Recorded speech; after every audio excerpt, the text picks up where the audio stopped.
Star Trek Picard Season 3 Part 5 titled Imposters. The episode opens with Jack Crusher in a waking nightmare on board the Titan, entering the bridge and eliminating the operations crew with his phaser. The wounded navigator lying on the deck looks up, saying she knows who he is, as the red tentacle vines cover her face. Then Jack awakes from the daydream in his quarters with a hand phaser, startled as he tosses it aside, and then his eyes turn red with a female voice echoing, "Come home." Now the Titan has made it to the edge of Federation space in the Alpha Quadrant, undergoing in-flight repairs with no sign of pursuit from the Shrike or Captain Vadic. Riker, Picard, 7 of 9, and Captain Shaw are in the ready room discussing how a changeling was able to bypass the ship's crew scanners to get on board undetected. Riker then returns command of the Titan back over to Captain Shaw as they await the arrival of a Federation starship, where they will have to explain commandeering the Titan, stealing a shuttle, leading into the Nightmare Nebula's chain of events. Picard says he'll take all the blame and see if he can talk their way out of everything. Beverly then gets permission from retired Admiral Picard to examine the changeling's body to ascertain how it was able to bypass the ship's internal security system. Then Picard asks his son to join Starfleet and Jack declines. Now, back on board the La Serena, docked on the party planet, Rafi and Worf have been practicing Klingon hand-to-hand combat since the last time we saw them. Worf's handler in Starfleet intelligence denies them access to Daystrom Station to once again figure out who stole the quantum tunnels, and Rafi throws a fit about a conspiracy and Worf orders her to stand down, slamming his knife into the deck, telling her the station is guarded by a highly advanced automated AI security system.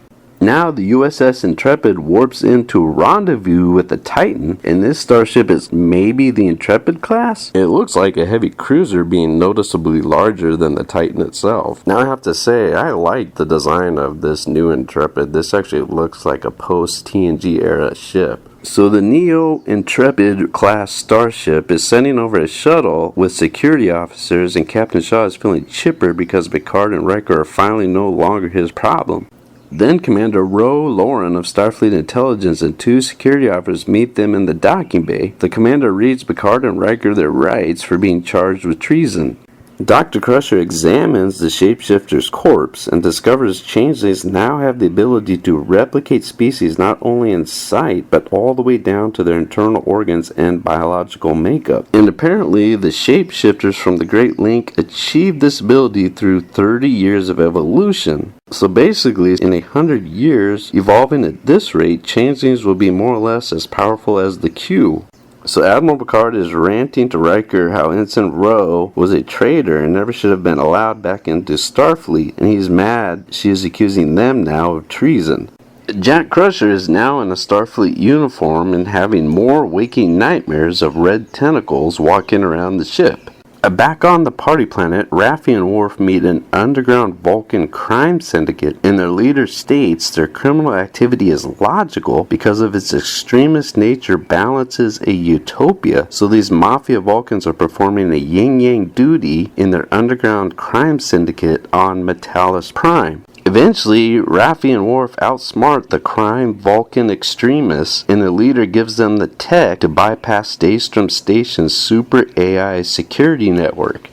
Now, Commander Ro takes Picard to the holodeck and they start interrogating each other to see if either of them are changelings. After they both pass the test, Ro tells Picard the Federation is compromised on the highest level by shapeshifters. So now, Commander Ro's security officers have clicker voices like the Skeletors on the Shrike. So apparently Captain Vadic's entire crew are changelings. Ro goes on to tell Picard that the changelings have infiltrated every sphere of Starfleet power, including key personnel, and that on Frontier Day, the entire fleet will be on display, and her only 2 assets she can trust are Rafi and Worf. So while all this was going on, she ordered the transfer of all but his skeleton crew from the Titan to the Intrepid and tells Picard to run as she boards a shuttle with the 2 security changelings, but they beam back to the Titan and leave a bomb on Ro's shuttle. On the bridge, Picard and gang can't beam Ro off because of a transport inhibitor, so she rams the shuttle's explosives into the Intrepid's nacelle, preventing it from pursuing the Titan at warp. Now, 4 changelings find Jack Crusher on the Titan and try to beam him over, but Jack goes into Daydream Terminator mode and takes them all out with his phaser.